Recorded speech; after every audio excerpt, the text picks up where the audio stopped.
Hola Juan Carlos, Hola, muy buenos días con todos. ¿Cómo se encuentran esta mañana? Buenos días, Juan Carlos. buenos días Juan Hola. Carlos. Hola, ¿cómo están? Todo bien, muy bien. ¿Tú? Muy bien. Un poquito medio como que ronco, queriendo ponerme ronco, pero todo bien. Bueno, el día de hoy vamos a hablar un poco acerca de lo que es el siguiente efecto, que es la parte del diseño acortante de elementos. Y específicamente vamos a hablar un poco acerca de los requerimientos y diferencias que existen entre los elementos diseñados por el ACI, normalmente para edificios, y los elementos que van a ser diseñados específicamente para puentes. Entonces, la clase anterior les había dejado, o habíamos hablado acerca de un ejercicio, y del ejercicio les había dicho que partimos acerca de un video que estaba colgado en la sección de comentarios, mejor dicho, de contenido asincrónico acerca de un ejemplo del diseño de una losa del tablero. ¿Listo? Entonces, espero que ya hayan podido mirar el video, esperaría que sí, y que tengan preguntas. ¿Hay alguna pregunta acerca del video a partir del cual nosotros continuamos la clase? ¿Lo vieron? ¿Sí? ¿Hay alguna pregunta? ¿Algo que de pronto no haya quedado claro? ¿Algo que les haya parecido difícil?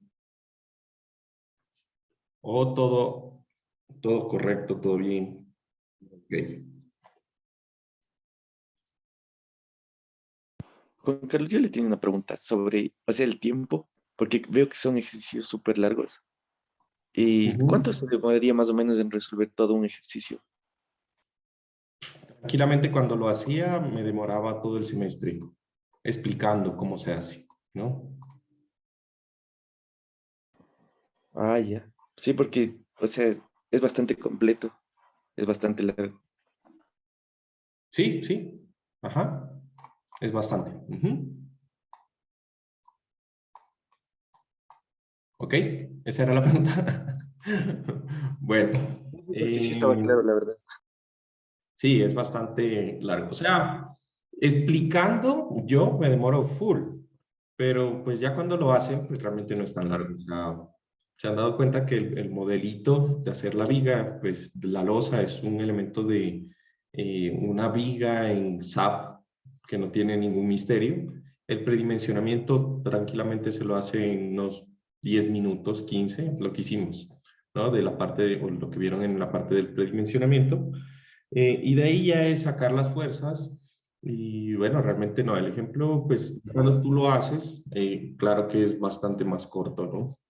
Pero bueno, entonces preguntas acerca del procedimiento visto en el video, ¿no? ¿Todo claro? Sí, Jacoba, no te veo tan convencida. O sea, tal vez vaya el viernes a todos. Al Zoom. Ajá. Ok, bueno, listo, está bien. Entonces, vamos a continuar. Si tienen alguna pregunta, el viernes resulta que con los profesores vamos a entrar a hacer un curso propio, pero afortunadamente no se cruza con el horario de atención a estudiantes, así que pues básicamente los viernes va a continuar en el mismo horario, así que ahí te espero. Lo que sí es que no voy a estar en la U, más que todo por esto del curso, ¿sí? Es un curso que vamos a hacer entre electrónica y civil, y bueno, es ahí hasta enero, ¿no? Entonces, está bastante interesante. Bueno, listo, entonces vamos a empezar. En la parte de, recapitulando un poco lo que nosotros hemos venido realizando, podríamos decir que una de las cosas fundamentales es entender cómo va la estructura. Entonces, nosotros tenemos unos vehículos a los cuales tenemos que construir una estructura que queremos unir dos puntos de la carretera para que estos vehículos pasen, ¿no? De ahí tenemos algunas alternativas. tipos de puentes, dependiendo de la luz. Sabemos que hay puentes de vigas losa sobre vigas, de vigas cajón. De esas vigas pueden ser de hormigón o de acero, o puedo tener vigas que serían elementos preesforzados. De ahí puedo tener dovelas sucesivas. Si la luz es más grande, puedo tener puentes antirantados, y si es mucho más grande, puentes colgantes, ¿sí? Entonces, dependiendo de la necesidad, yo predimensiono lo que quiero diseñar. Una vez que ya tengo escogida la estructura, hago el predimensionamiento. Con el predimensionamiento hago la evaluación de las cargas, y con eso empiezo a hacer el diseño. Empezamos diseñando la losa del elemento de puente. En este caso nos hemos enfocado solamente a puentes de vigas cajón y puentes de vigas T. ¿Por qué vigas losa no? Muy sencillas, ¿no? Realmente, digamos que los elementos de puentes vigas losas, pues sería el diseño de puente más simple. Y bueno, hemos llevado el curso un poquito más adelante, ¿no? Tenemos puentes de vigas cajón y vigas T. Hacemos el diseño de la losa, hacemos un pequeño modelo de SAP, colocamos las cargas de las barreras, del andén, etcétera, y calculamos los momentos por cargas muertas. Entonces, ¿verdad? Con un ancho unitario. Con ese ancho unitario, sacamos la tablita del AASHTO y diseñamos o calculamos los momentos por cargas vivas, y con eso hacemos el diseño por resistencia y servicio del elemento, y chequeamos la cuantía de acero transversal, etc. ¿Listo? Entonces, ¿cuál es el siguiente elemento que debemos diseñar para la parte de la ruta de carga del puente? ¿Cuál sería el siguiente elemento que deberíamos diseñar? La conexión. La conexión, bueno, supongamos que es monolítico, ¿no? Sí, debería ser la conexión viga-losa, ¿no? Pero en ese caso, hagamos de cuenta que la conexión está dentro de la viga, ¿no? Entonces, ¿qué sería el siguiente elemento si no es la conexión? Columna. La columna, o sea, de la losa me paso a la columna. Ah, no, o sea, Las sería vigas. la viga y Las luego la vigas. columna. Las vigas, ¿no? Después de las vigas tampoco sería la columna, sería la viga cabezal, ¿no? Y después de las vigas cabezales vendrían, sí, las columnas, ¿ya? Bueno, entonces el siguiente elemento sería lo que es las vigas principales del puente. Entonces, para las vigas del puente ya hemos visto el factor de distribución. Entonces, se hace un modelo en el cual yo aplico todo lo que sería la longitud, o mejor dicho, las cargas longitudinales del puente en nuestro modelo, y con eso paso al diseño de la viga. Ahora, en el diseño de la viga, el diseño de la viga se diferencia de la losa en dos cosas fundamentalmente. Primero, ¿sí? En la losa nadie me preguntó por qué no chequeamos cortante en la losa, ¿sí? Esto se debe a que el AASHTO nos permite que para puentes en los cuales las losas están soportadas por más de 3 vigas, ¿sí? Yo puedo, y que cumplen los espesores que exige el AASHTO acerca de lo que son las losas. Entonces yo puedo no chequear cortante porque no es el criterio que rige el diseño de esos elementos. ¿Listo? Entonces, para losas que están soportadas por más de 3 vigas, yo puedo no chequear, pero la norma me permite que me olvide de chequear el cortante. ¿Listo? Primera cosa importante. Segunda diferencia, ¿sí? Y digo diferencia porque en vigas sí hay que chequear el cortante. No hay nada que hacer. ¿Listo? Segunda diferencia, yo ya no diseño por un ancho unitario, como lo hacía en losas. En vigas, pues yo voy a diseñar ya para el ancho que corresponde, que es el ancho de la viga. Ya sea la viga T, que sería de un puente vigas T, o la viga I, que se forma al analizar un puente de vigas cajón. ¿Sí? ¿Por qué digo que se forma una viga I? Porque cada viga tiene pegado un pedazo de losa superior y un pedazo de soffit. Y eso la convierte en una viga I. ¿Estamos de acuerdo? ¿Listo? Entonces, esas son las dos diferencias. En vigas, yo voy a chequear cortante y voy a chequear con el ancho que sea el ancho de la viga. ¿Listo? Entonces, ¿hasta ahí alguna pregunta? Recapitulando un poco lo que tenemos que hacer. Ok. Ahora, antes de nada, me estaba olvidando de una cosa, ¿sí? Nuestro curso no está enfocado en el diseño en acero, más que todo por lo que les comentaba, que esa parte, primero que todo, es un mundo aparte y podríamos hacer solamente un curso de diseño de puentes en acero, pero más que todo porque esa parte del diseño de los elementos lo ven con Pablito cuando ven vigas de gran peralte, de las vigas. Y eso es lo único que cambia, ¿sí? Entonces, en este punto, lo que cambiaría sería que los diseños del elemento de viga va a ser distinto para un elemento de acero que para una viga de hormigón. Nosotros vamos a ver el diseño de hormigón y con Pablito en vigas de gran peralte vieron el diseño en elementos de acero.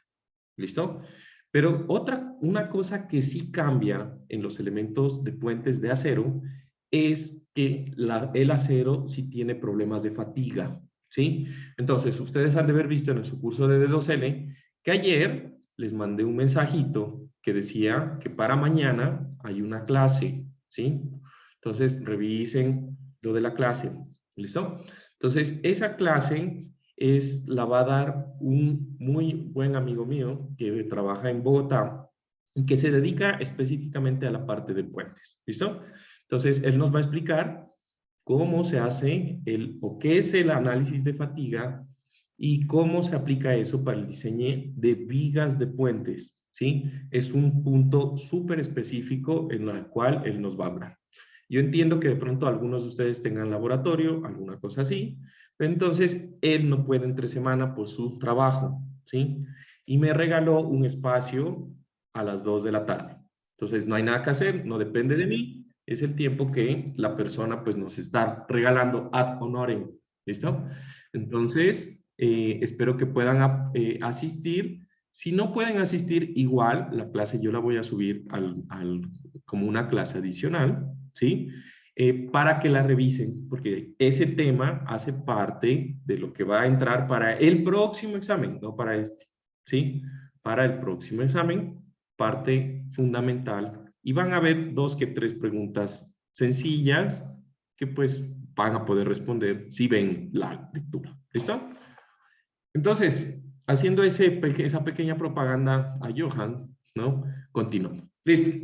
Entonces, empezamos con la parte del diseño, ¿no? Entonces, quiero que por favor me enlisten lo que recuerden acerca del diseño de un elemento de hormigón para cortante. ¿Qué son pasos importantes que ustedes se acuerdan? Cuando yo diseño cortante, tengo que hacer esto, o tengo que hacer esto, aquello, o lo que sea. ¿Listo? Entonces, por favor, el que quiera participar, cualquiera. Sumatoria de fuerza de la estática del elemento. Sumatoria de fuerzas, ¿qué? Perdón. Y la estática del elemento. Ya, tengo que sacar un diagrama de cortante. Podríamos resumirlo así, ¿no? Tiene que haber un diagrama de fuerzas. O sea, necesito analizar el diagrama de corte. Ajá. ¿Qué más?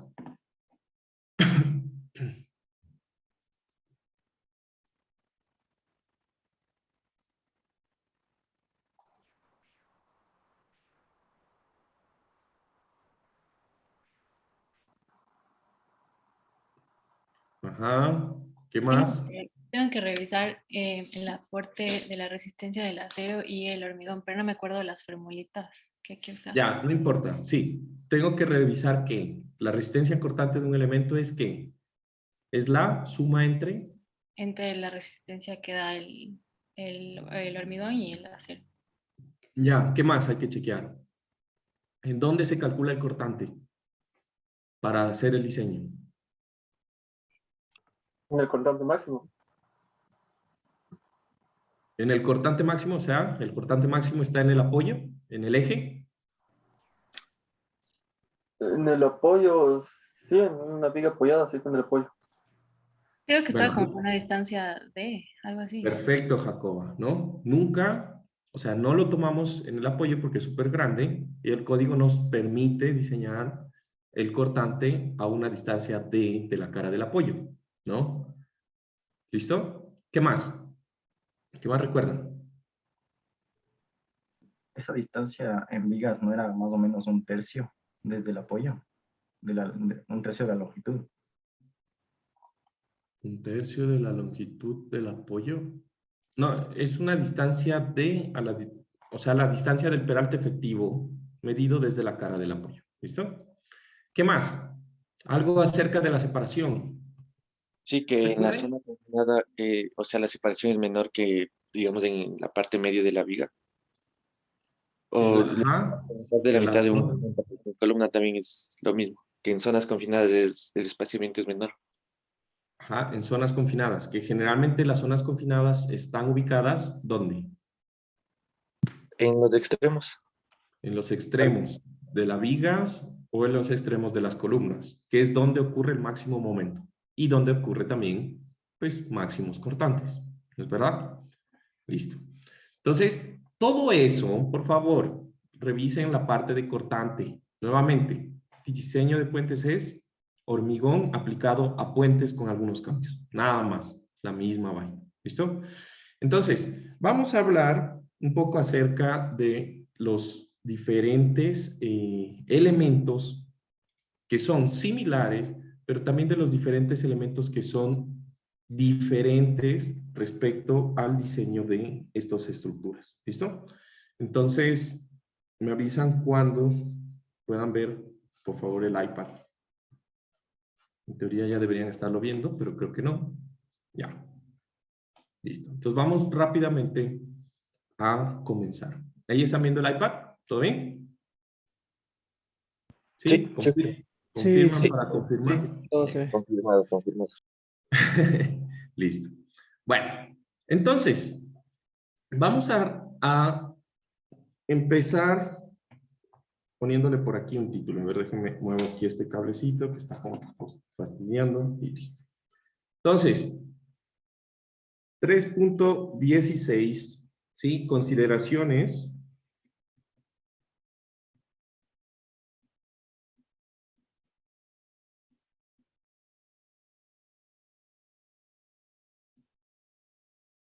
para el diseño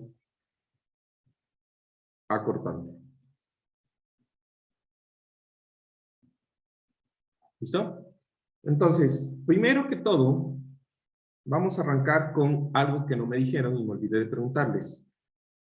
Zonas que requieren, ¿sí? Estribos por cortante.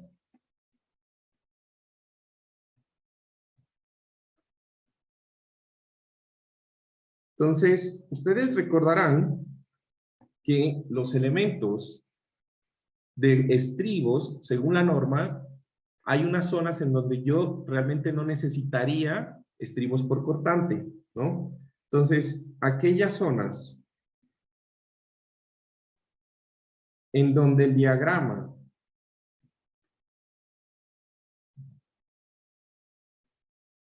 de cortante mayorado, esto es bien importante, ¿no? Ahora, ¿para qué estado? ¿Sí? Para el estado límite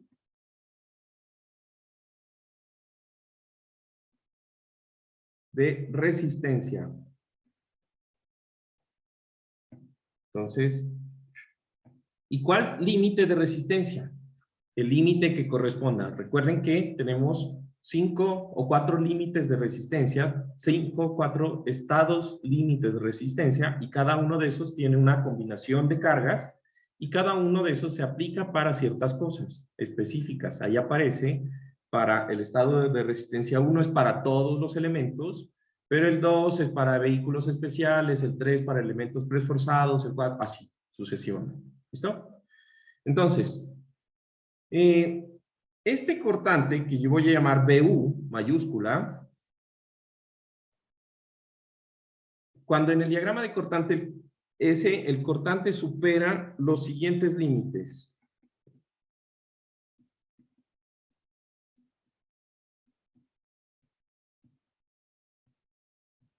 Se debe colocar estribos.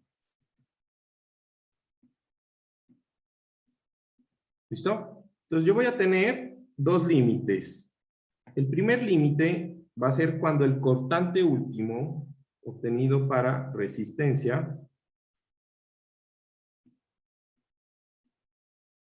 ¿sí? Sea mayor a 0.50 veces phi, y aquí le voy a poner phi de cortante, ¿no?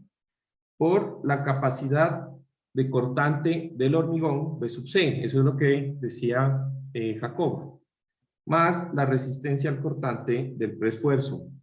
Entonces, este de acá va a ser el preesfuerzo, y nosotros no vamos a meternos en ese tema. Entonces, ¿para qué? Esto es igual. Entonces, si el cortante supera el 50% de la capacidad cortante del hormigón, necesito estribos a cortante. Pero existe otro fenómeno que también produce cortante, ¿sí o no? Y va a ser la torsión, ¿sí? Entonces, la torsión es un fenómeno que también produce cortante. Y la torsión máxima, ¿sí? La torsión máxima en el diagrama de torsión mayorada para la resistencia o el estado límite de resistencia supera el 25% del phi de cortante por la resistencia del hormigón a torsión. ¿Listo? Entonces, ¿en qué casos ocurre torsión? Puentes que estén en curvas, ¿sí? Puentes que estén en curvas, nosotros vamos a colocar secciones que sean adecuadas para la torsión, que dijimos que eran los puentes de vigas. Cajón. De vigas cajón, y en esos puentes de vigas cajón, yo necesito controlar la torsión en el cajón. ¿Listo? Para los que nosotros vamos a hacer, que son puentes rectos, los efectos de torsión son tan pequeños que realmente no controlan el diseño. O sea, para nuestro curso los vamos a despreciar y solamente vamos a chequear cortante tradicional para su mayor tranquilidad y mi paz mental, ¿no? Entonces, continuamos con la parte. ¿Listo? Entonces, en esta parte, lo mismo, la misma cosa, tendríamos los mismos fenómenos. ¿Listo? Segundo, ¿qué tenemos acá? Lo que sería cuantías mínimas. Perdón, cuantía mínima de refuerzo transversal.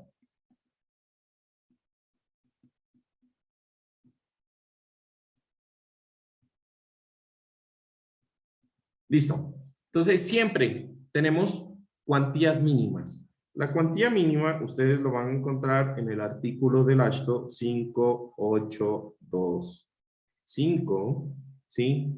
Y se refiere a una ecuación, ¿no? Entonces, la ecuación va a ser que el área de cortante debe ser mayor o igual a 0.27 por la raíz de F'C sobre Fy por B sub B y por S. ¿Listo? Por B sub B y por S. ¿Listo? Entonces, al respecto de esto, nosotros vamos a tener, pues, que limitar o que hablar de qué son esos parámetros, ¿no?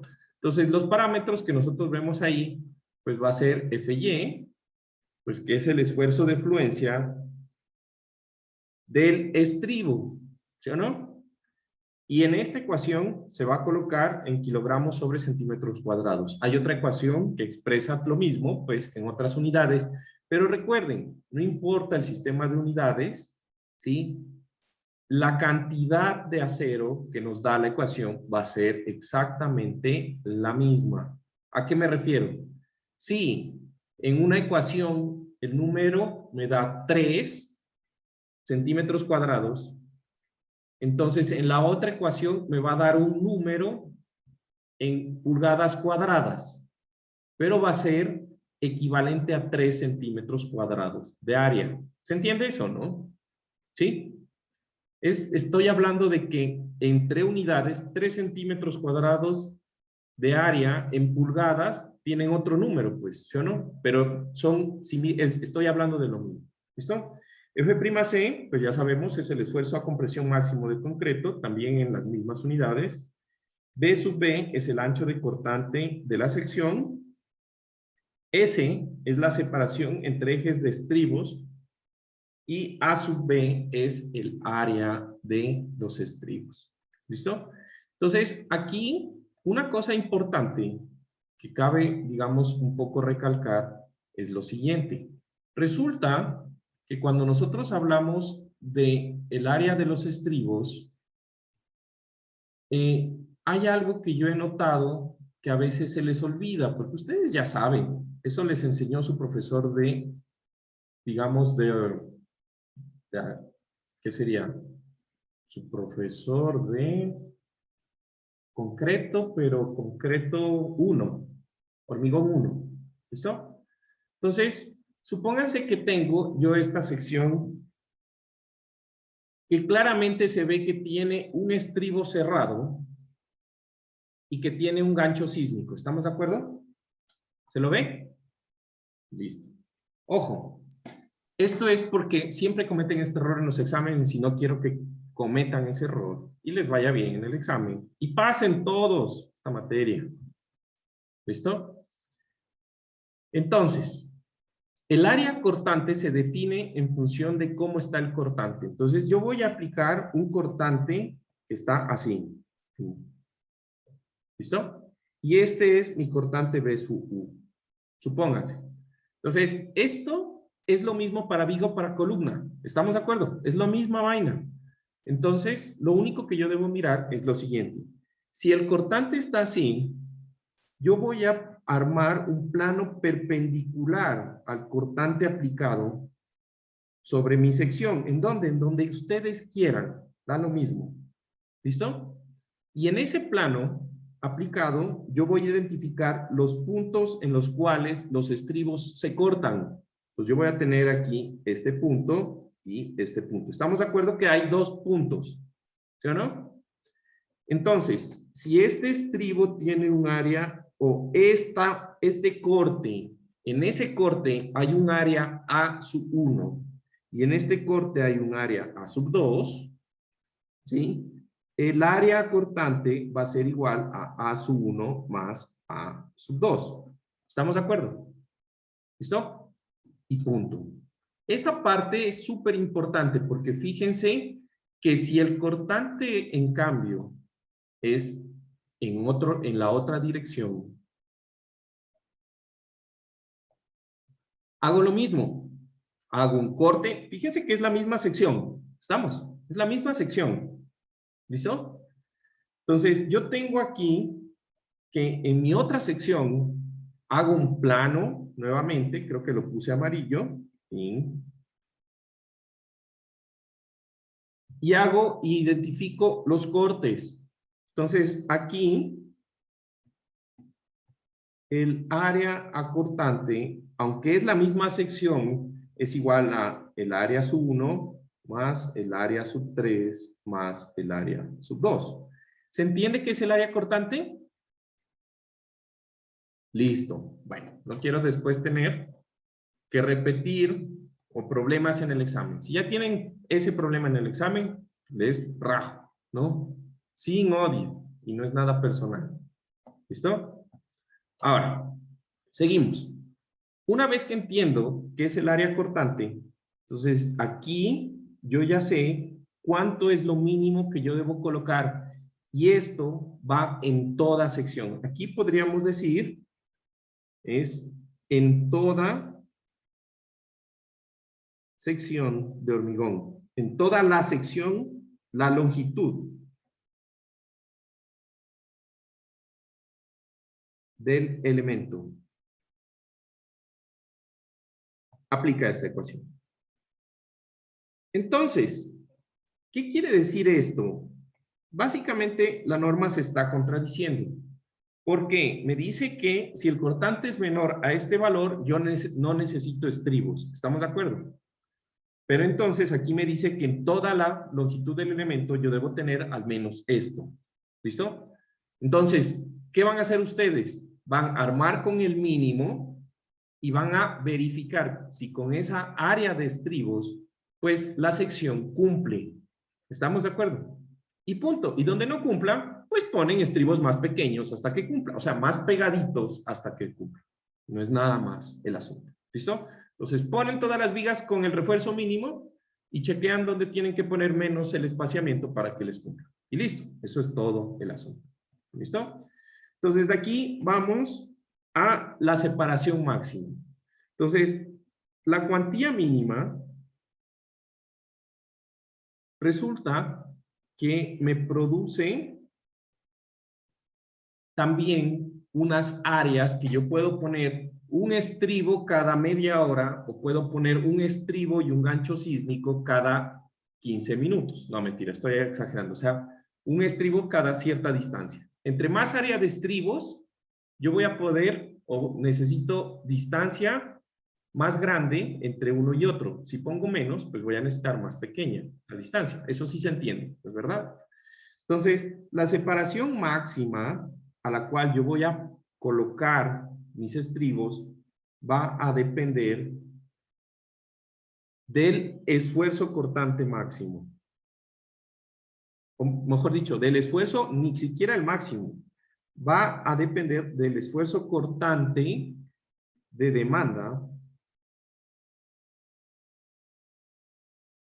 que yo lo voy a hacer así. Hagan de cuenta que esto es una letra griega, que no tengo ni idea cómo se llama. No me acuerdo, sinceramente. Pero para que hagan para que ustedes me identifiquen qué es esa bendita letra griega, pues le voy a poner así un punto y una B como chuequita, más de lo normal, ¿no? ¿Listo? Como una V chuequita. Entonces, para mí, esto va a ser esfuerzo cortante, ¿sí? Y entonces la separación máxima va a depender del esfuerzo cortante de demanda que soporta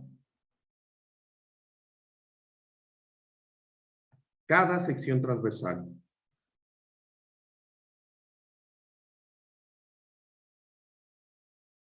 Y entonces aquí aplica lo que ustedes aprendieron en hormigón básico, que yo puedo hacer zonas en mi viga, ¿no es verdad? Yo puedo hacer zonas a lo largo de la longitud de mi viga en donde yo empiezo a calcular las separaciones y puedo poner diferentes separaciones en función de lo que requiera el hormigón. ¿Listo?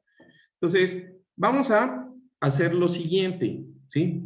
Entonces, el esfuerzo cortante, lo voy a repetir aquí para que no se olviden. Esfuerzo cortante de demanda. Ahora, yo doy por sentado que ustedes entienden qué es demanda, ¿sí? Y qué es capacidad. Yo siempre hablo en todas mis clases de demanda y capacidad y la diferencia de eso, ¿no? Entonces, brevemente un resumen. Entonces, digamos,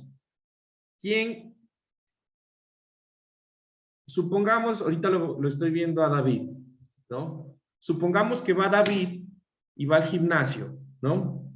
Entonces llega y levanta en pesas, en pecho plano, 40 y 40, o sea, 80 kilos en pecho plano, ¿no? Súper fuerte. Pero no puede 1 kilo más. Esa es su capacidad. Viene Jacoba y dice, no, pues ponle 40 en un lado y 40 en el otro. Eso es lo que y salgo contigo en una cita este Halloween, ¿no? Supongamos. Entonces, eso es lo que le demanda a Jacoba. David no tiene la capacidad, ya se queda soltero este Halloween. ¿Se entiende? Entonces, la capacidad del elemento es una cosa, es lo que es capaz de soportar, ¿sí? Y la demanda es lo que le va a exigir que soporte las cargas. ¿Estamos de acuerdo? Demanda, capacidad. ¿Listo? Entonces, con ese pequeño ejemplo de Halloween, por cierto, quiero irme a una fiesta de Halloween, ¿no? Vamos a continuar con el esfuerzo. El esfuerzo de demanda, pues entonces se calcula con el cortante de demanda, que es el cortante último. ¿Sí o no? Y eso lo voy a dividir por, pues un esfuerzo es una fuerza cortante entre un área de cortante. Y el área de cortante va a ser el ancho de cortante por el D sub B. ¿Sí? En donde el D sub B va a ser el peralte efectivo de corte. ¿Listo? Entonces, este de aquí tiene un truco. Recuerden que para hormigón, el peralte que nosotros usábamos era el mismo peralte de flexión, ¿sí o no? Era el peralte efectivo. Aquí no es el mismo. Esto es un cambio del diseño de edificios. Esto es un cambio. Y lo voy a poner ahí, subrayado. ¿Listo? Ya voy a hablar exactamente qué es eso. Entonces, vamos a continuar con esto, ¿no? Entonces, la separación máxima va a depender de ese esfuerzo cortante. Si ese esfuerzo cortante es menor a 0.125 F'C, entonces va a tener unos valores.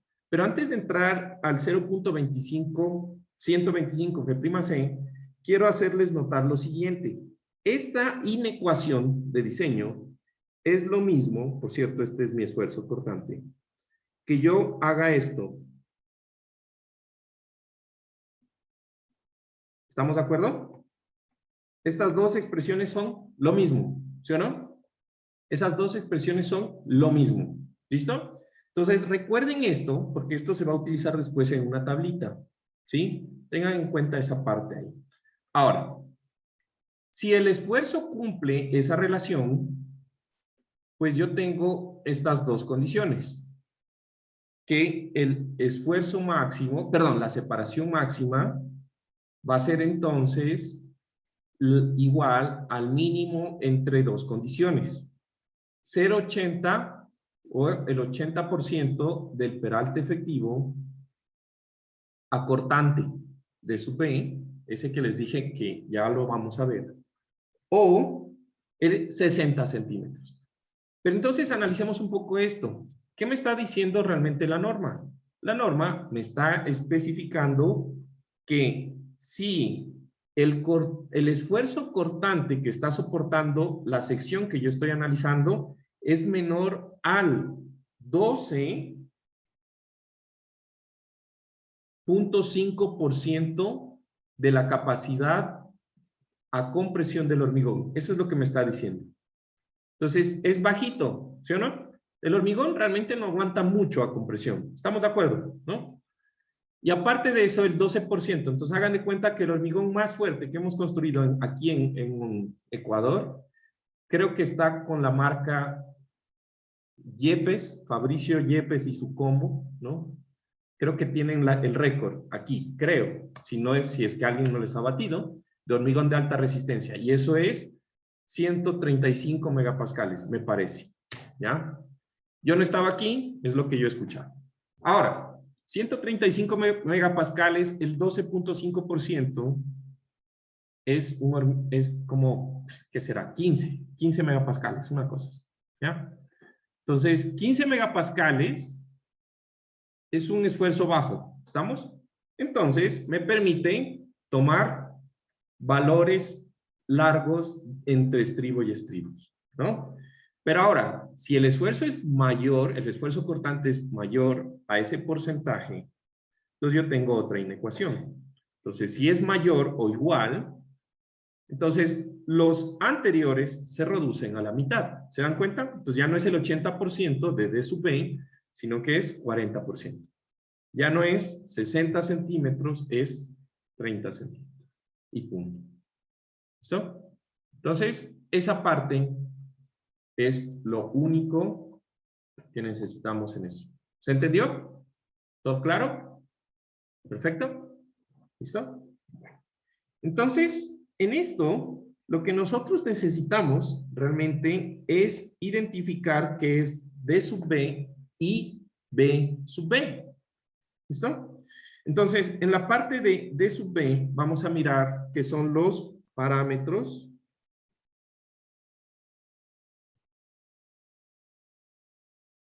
D sub B y B sub B. Entonces, para definir estos parámetros, vamos a recordar algunas cosas. Entonces, primero, recordando recordando los siguientes términos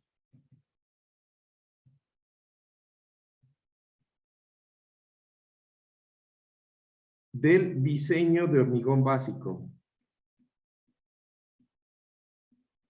o de hormigón convencional. Listo. Primero, A. ¿Sí? Esto le llamamos, o mejor dicho, no, así, pongámoslo así mejor. Profundidad del bloque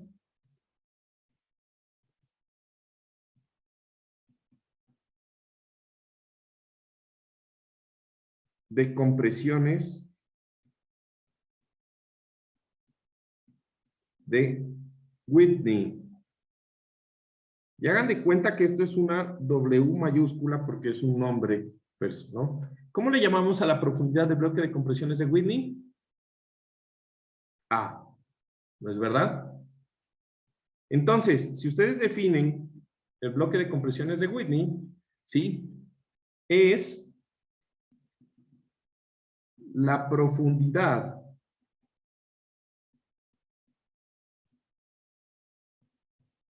medida desde la fibra extrema en compresión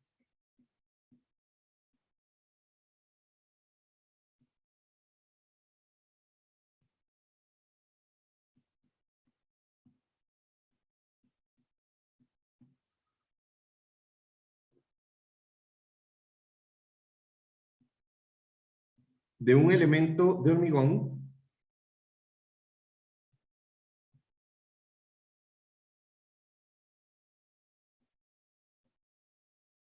que soporta un esfuerzo de compresión homogéneo. Esta palabra es súper importante, ¿no? Igual a, ¿y cuánto era ese esfuerzo homogéneo de compresión? ¿A? 0,85 F'C. 0,85 F'C. Muy bien, Jacoba, gracias. ¿Listo? Homogéneo, creo que es con tilde. ¿Listo? Entonces, ese bloque de compresiones es homogéneo, ¿no? ¿Sí? Ahora, ¿qué más necesitamos? ¿Sí?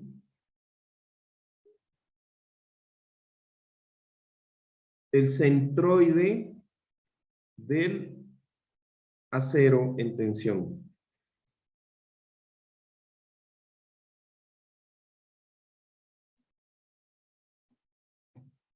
Entonces, ubicación del centroide de las barras,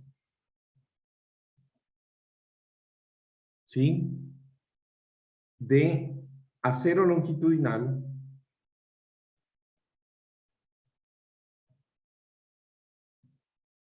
que se encuentran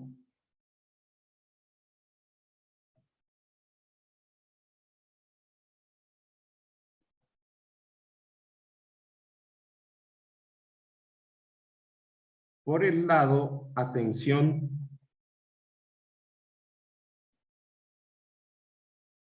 del eje neutro. ¿Listo? Entonces recuerden que el peralte efectivo a flexión, entonces aquí voy a poner peralte efectivo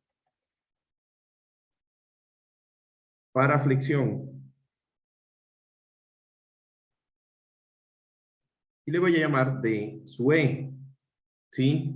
Entonces es la distancia medida desde la fibra extrema en compresión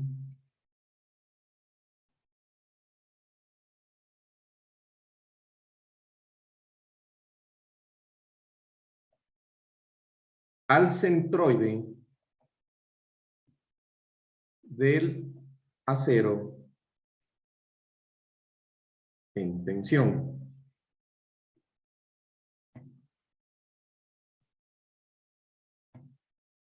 A ver, déjenme ver si necesitemos otra distancia. ¿No? Yo creo que con todo eso, ya. ¿Alguno no recuerda alguno de estos términos?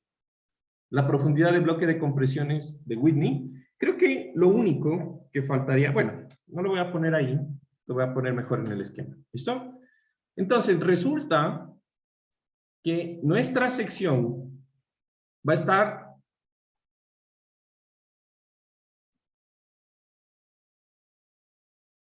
estar sometida a flexión.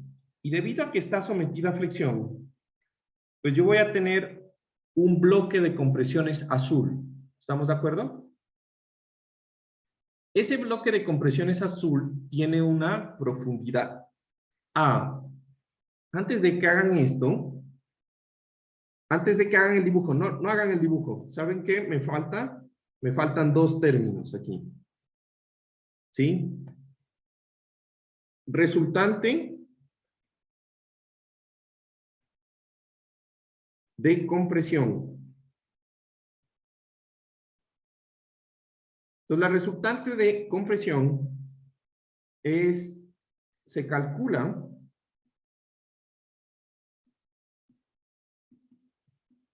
como el volumen del bloque de compresiones de Whitney.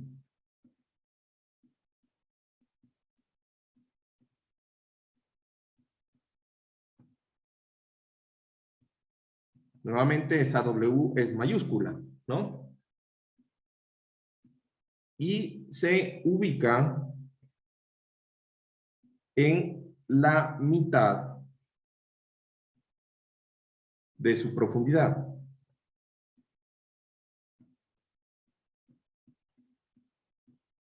Que todo mundo sabe, pues, que es a medios. ¿Estamos de acuerdo? Eso antes de, por si acaso, ¿no? Y ahora me faltaría la resultante de tensión.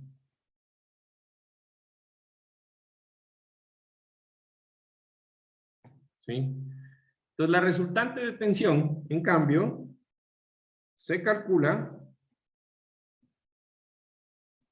como el esfuerzo de fluencia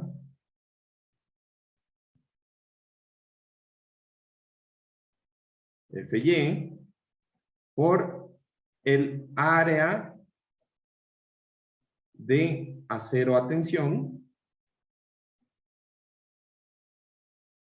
que nosotros le llamamos A sub S, ¿sí o no? Y se ubica en este de acá, centroide del acero en tensión.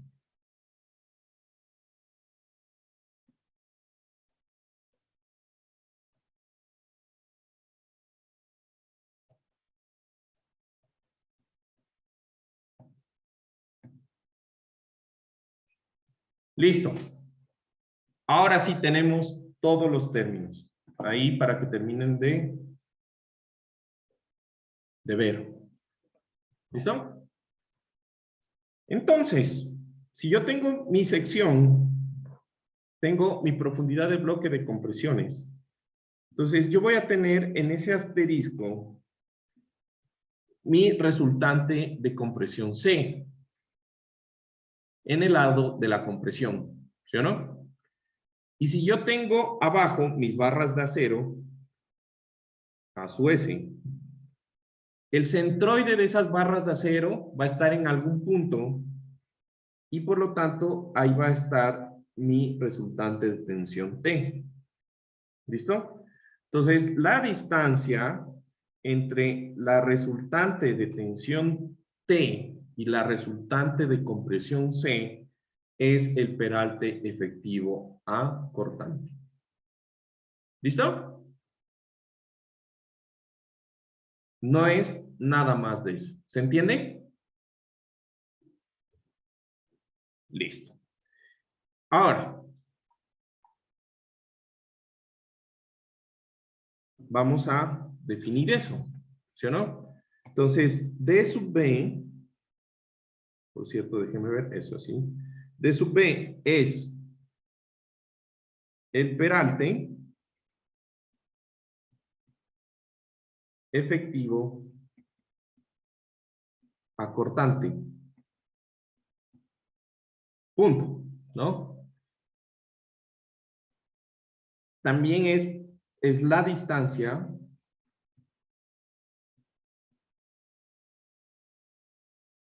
entre las resultantes de tensión y compresión.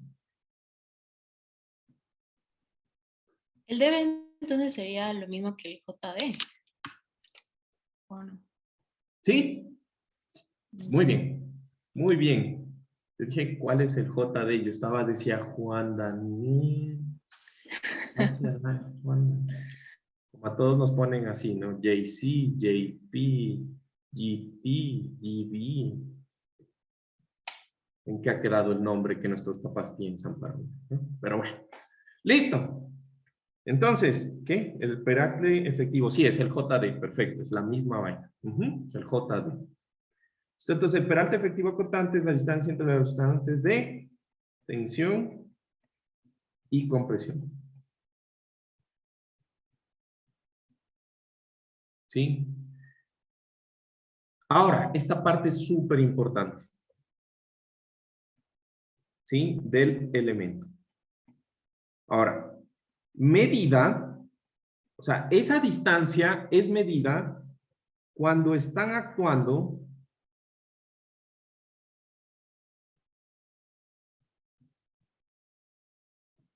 en la sección, ¿sí? El momento que yo le voy a llamar M sub U, ¿sí? Y el cortante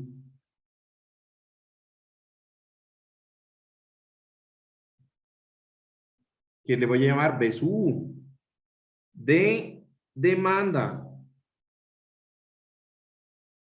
Entonces, ¿a qué me refiero? Yo hago mi combinación de cargas y con esa combinación de cargas hago mi diagrama de cortante y de momento.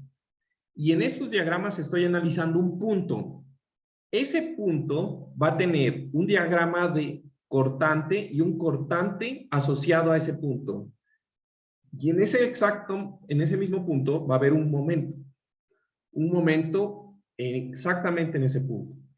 Y estos dos, ¿sí? Son concurrentes.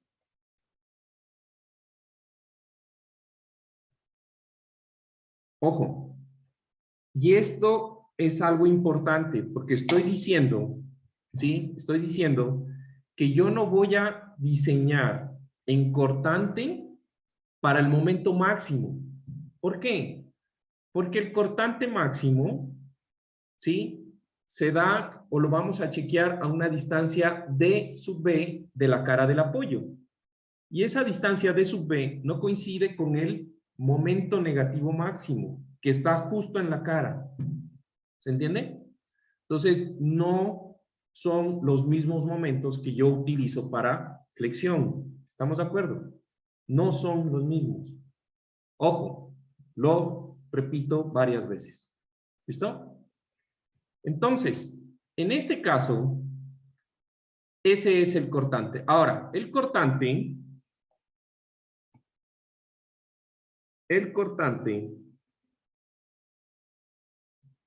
¿sí? Ah, perdón, el peralte efectivo debe cumplir ¿qué? Y en este punto, denme un segundo, quiero revisar algo antes de decir lo siguiente que voy a decir, ¿ya? Denme un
Ya, listo.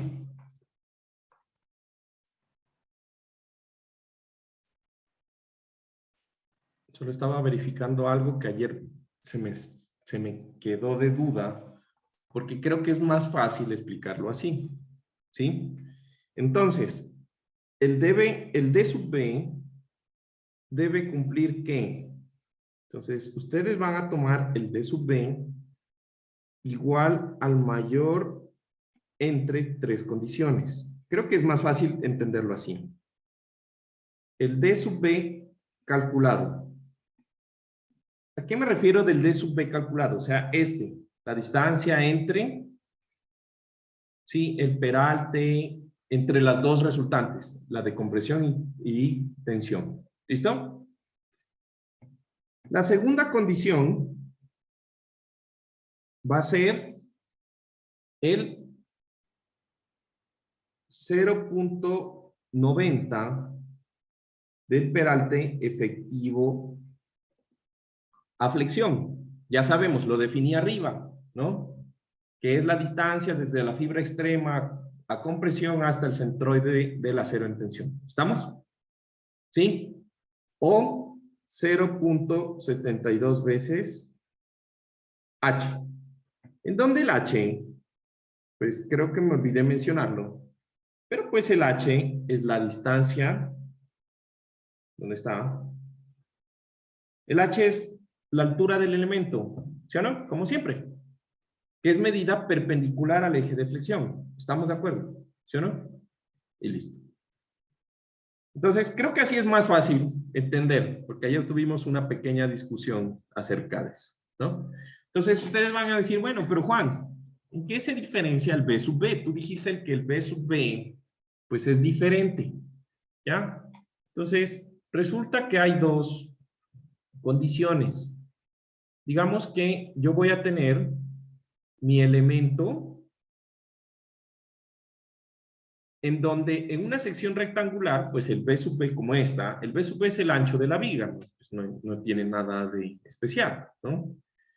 Pero yo no solo tengo vigas de hormigón, sino yo también puedo tener vigas de acero, ¿sí? Y entonces, en vigas de acero, yo voy a tener esa condición, ¿sí? Entonces, el cortante aplicado, para mi ecuación de cortante, solo a veces en acero va a ser solo el alma. No vamos a entrar en detalle porque no me interesa esa parte.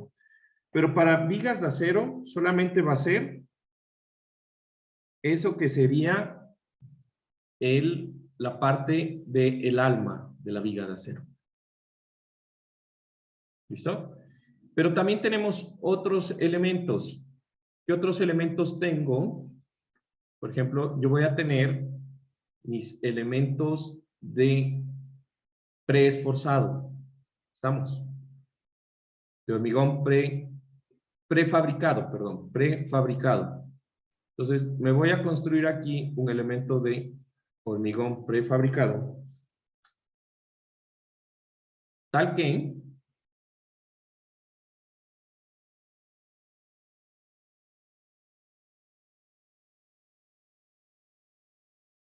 aquí esto sí está más difícil. Entonces, supónganse que yo tengo esto. Uy.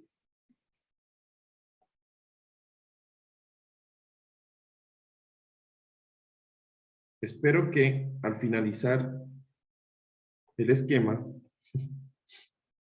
se quede bien bacano.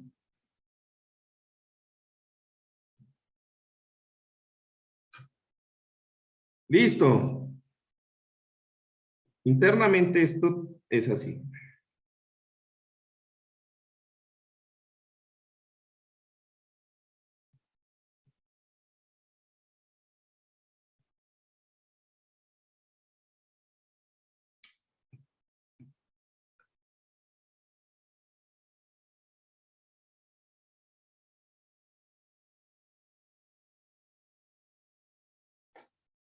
Sí, ¿no? Tiene como cara, ¿no? ¿Sí? ¿Quedó más o menos? Abónenme.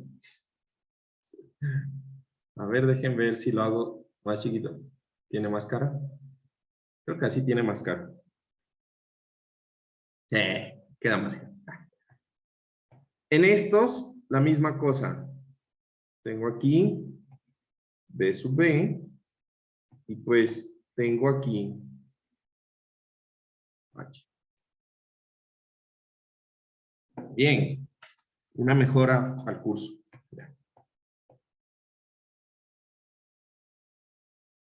Listo. ¿Estamos? Nosotros no nos vamos a meter con elementos de acero o prefabricados.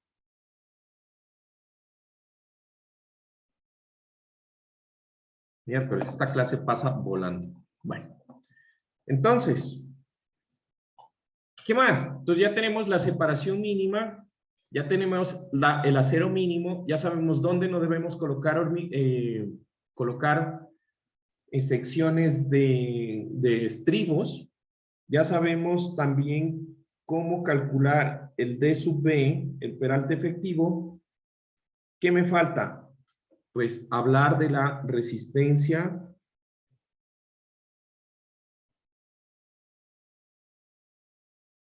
acortante, que sería phi B sub n.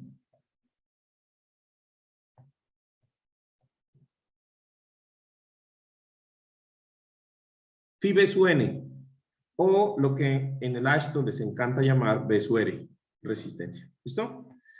Entonces, aplicando la inecuación, perdón, ya me estaba pasando al inglés, inecuación de diseño LRFD. Entonces yo tengo que el cortante último de demanda debe ser menor que el cortante de capacidad, B sub R. Entonces, esto es lo mismo que decir que sea menor a phi B sub n. Entonces, este valor, B sub n, es lo que nosotros debemos sacar. Es el cortante nominal que aguanta, ¿sí o no? El hormigón. Entonces, ese cortante nominal, ¿sí? Va a ser igual a la suma de lo que decía Jacoba, ¿no? La resistencia que soporta el concreto, la resistencia que soporta el acero, más la resistencia que soporta el refuerzo. Entonces, todo lo que ustedes vean de aquí en adelante con P, ASP, B sub P, F sub P, todo lo que tenga que ver con subíndices P es preesfuerzo. No le vamos a hacer caso, pero los coloco para que, si es que les toca alguna vez diseñar con preesfuerzo, pues lo sepan hacer. ¿Listo? Ahora, aquí, código de colores. Azulito, compresión. Perdón, concreto. Verdecito, acero. ¿Listo? Entonces, la resistencia del concreto y la resistencia del acero van a tener la siguiente ecuación. Ojo, esto es un cambio respecto al ACI, que sería 0.265 por, y aquí empieza Cristo a padecer, ¿no? Beta sub 1, perdón, beta, por la raíz de F'C, por B sub B, por D sub B. Esa es la ecuación de la resistencia. Entonces van a decir, ¿y ese beta? Esa es la parte importante, ¿no? Entonces, en esta ecuación, las unidades serán, pues yo creo que si yo digo kilogramos sobre centímetro cuadrado y, o coma, centímetros, se entiende, ¿no? Que el esfuerzo está en kilogramos sobre centímetro cuadrado, ¿sí? Y las distancias D sub B y B sub B está en centímetros. ¿Estamos de acuerdo? Listo. Sí. Ahora, dime, ¿alguien tenía una pregunta? Ah, no, solo dije que sí. Estamos de acuerdo. Listo, gracias. Ahora, esta es la ecuación chévere, ¿no? El acero. Entonces, la resistencia del acero va a ser igual al área de acero acortante por el Fy del acero acortante por el D sub B, ¿sí? Por la cotangente de alfa más la cotangente, perdón, la cotangente de teta más la cotangente de alfa. Y esto multiplicado por el seno de alfa, ¿no? Y esto dividido sobre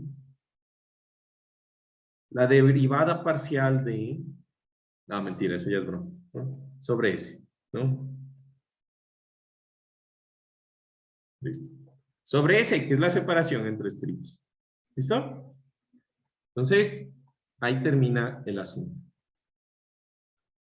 Ahora, ¿qué es lo que nosotros vamos a tener aquí? Este teta y este alfa. Ese alfa, creo que lo voy a poner en un color que se distinga, verde. Me gusta más el verde. Verde Kawasaki. Listo. ¿Listo? Entonces, ¿qué es ese alfa y ese beta? Entonces, el alfa, ¿qué es ese alfa y ese teta? Perdón. El alfa es sencillo. El alfa es la distancia, ¿sí? Aquí vamos a poner ¿dónde? A ver.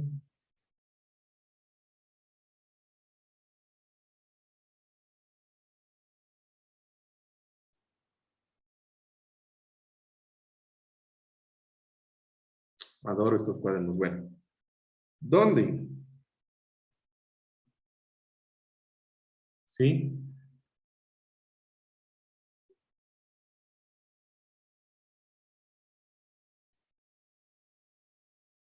Teta es el ángulo de inclinación de la grieta acortante. Y alfa es el ángulo que forman los estribos con el eje longitudinal del elemento, que tradicionalmente es 90 grados.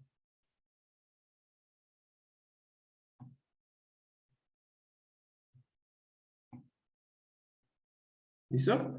Entonces, ¿a qué me refiero con el ángulo de inclinación? Con el ángulo de inclinación de la grieta. Resulta que ustedes aprendieron en hormigón que se asume que la grieta que se forma en un elemento de hormigón es una grieta a 45 grados. ¿Listo?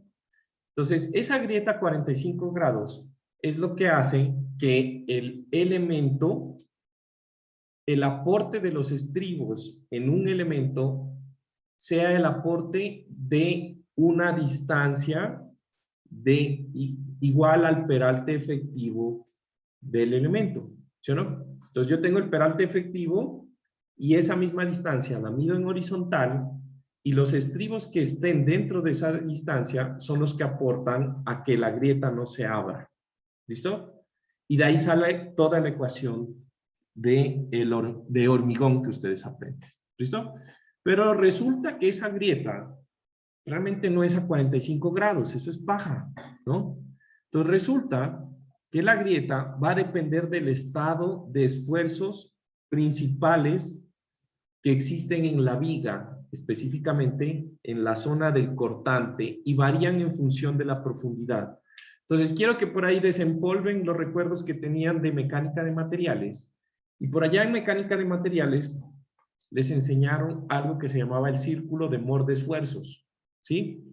Entonces, por allá en, no sé, tercer semestre, les enseñé o les enseñaron, dependiendo si tomaron en verano o no. ¿Listo? Entonces, ese círculo de Mohr de esfuerzos nos servía para dos cosas. Primero, ¿sí? Yo podía conocer la inclinación en la cual yo tenía que analizar un punto específico de mi elemento, en donde yo pudiera hacer que el elemento solamente esté soportando esfuerzos axiales sin cortantes, sin nada de cortantes, por medio de la descomposición de los vectores. Y a eso se le llamaba el estado de esfuerzos principales. ¿Todavía se ve mi iPad, por cierto? Es que ya. El estado de esfuerzos principales. ¿Sí? Entonces, en ese estado de esfuerzos principales, resulta que también aprendieron por allá en mecánica de materiales que existen materiales frágiles y materiales dúctiles y que cada uno de ellos fallan diferente. Específicamente hablando del hormigón, el hormigón es un material frágil que falla por un plano perpendicular a la máxima tensión que soporta el elemento. ¿Listo? A la máxima tensión que soporta el elemento. Entonces, si yo tengo aquí este dibujo, mi ángulo θ es, si yo saco la inclinación, ¿sí?, de esta grieta y la planteo con una, respecto a una horizontal, este ángulo de aquí es el ángulo θ. ¿Listo? Pero ese ángulo θ va variando. Y va a variar, ¿por qué? Porque recuerden que la variación del cortante es así. Acá es 0, el cortante es máximo en la mitad y es 0 nuevamente en los extremos.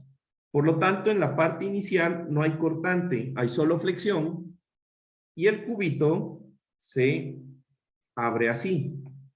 El cubito de mi material de hormigón está sometido solo a tensión y se rompe vertical. Pero conforme va subiendo, aumenta el cortante y entonces el cubito empieza a estar sometido a compresión, como se mira aquí, y a tensión. ¿Estamos de acuerdo? Ese es el estado de esfuerzos principales. Ahora, acabo de decir, los materiales frágiles fallan en un plano perpendicular a su dirección de tensión máxima. Entonces, si este es el estado de esfuerzos principales, la tensión máxima del elemento es esas flechas azules, en donde el material, el hormigón, es bien malo, y entonces él se rompe así. ¿Se entiende? Conclusión. Conclusión. ¿Sí? Ojo, esto es súper importante, esta conclusión.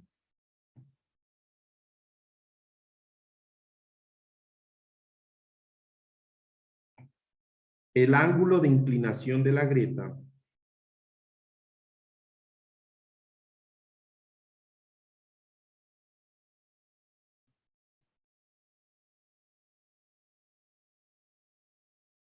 θ, ¿sí? El ángulo de inclinación de la grieta θ depende de la magnitud del cortante B sub U y del momento M sub U concurrentes en la sección transversal de análisis.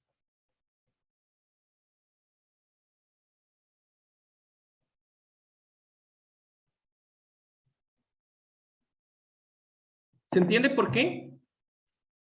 Entonces, esto es debido a que si yo estoy más pegado al apoyo, pues el cortante y el momento van a ser más grandes, ¿sí o no? Pero el momento va a ser un momento negativo, o sea que la tensión está arriba y la compresión está abajo, y eso cambia el estado de esfuerzos a que si yo me voy yendo más al centro. En el centro de una viga, por ejemplo, de una viga simplemente apoyada, no va a haber cortante. Entonces la grieta va a aparecer totalmente vertical, porque solamente son grietas por flexión y se va a abrir solamente verticalmente la grieta. ¿Estamos de acuerdo? Porque no hay cortante. Si yo me muevo, pues va a empezar a haber una interacción entre los dos y dependiendo de la magnitud, va a ser más vertical cuando el cortante es bajo y va a ser más inclinado entre más cortante exista. ¿Cachan? Entonces, eso es súper, súper, súper importante. Entonces, bueno, creo que hemos abordado bastante el día de hoy. Nos queda hablar de dos cositas súper simples, que es la parte de cómo se calcula el teta.